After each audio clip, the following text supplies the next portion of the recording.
এখন রয়েছি লঙ্কাপাড়া পিকনিক স্পটে। আমার সঙ্গে রয়েছে এই রমজান আলী, আরও রয়েছে এই যে আই লাভ লঙ্কাপাড়া এখানে রয়েছে। এই রয়েছে আমাদের মনসুর বাবু। আর এই যে দেখাচ্ছে যে লঙ্কাপাড়ার স্পট থেকে যে সিনগুলো দেখা যায়, পাহাড় এবং নিচে এই যে উপত্যকাটা গিয়েছে, খাতটা গিয়েছে নদীর। এখন জল নাই, শুকনো। এখানে রয়েছে নদী সঙ্গম। এখানে দুটো নদী, দুটো নালা এক জায়গায় এসে, দুটো স্রোত, দুটো ধারা এক জায়গায় এসে মিলিত হয়েছে। নদীর যে টার্নগুলো রয়েছে সেগুলো দেখা যাবে, বোঝা যাবে।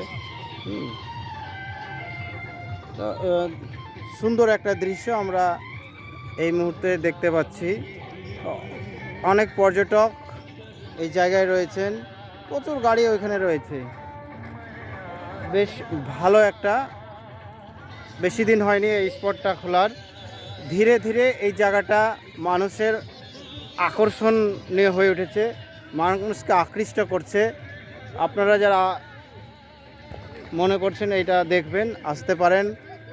এইখানে অনেকে বিভিন্ন, যাদের যেটা ইচ্ছা তারা ফটোশ্যুট করে রাখছেন, তাদের স্মৃতিতে ধরে রাখার জন্য ভিডিও ক্যামেরা ফটো করে নিচ্ছেন।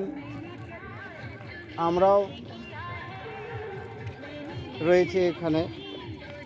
কিছুটা এই স্পটে আসতে কিছুটা ঢাল বেয়ে আসতে হয়, অনেকে উঠতে উঠতে ক্লান্ত হয়ে যায়। আমরাও উঠতে উঠতে কিছুটা ক্লান্ত হয়েছি, ঘেমে গিয়েছি। আমাদের জ্যাকেট ছিল সেটা খুলে দিয়েছি, মুন্সিবাবু এখনও খুলেনি। ওই যে রমজান রয়েছে, জ্যাকেট খুলে দিয়েছে।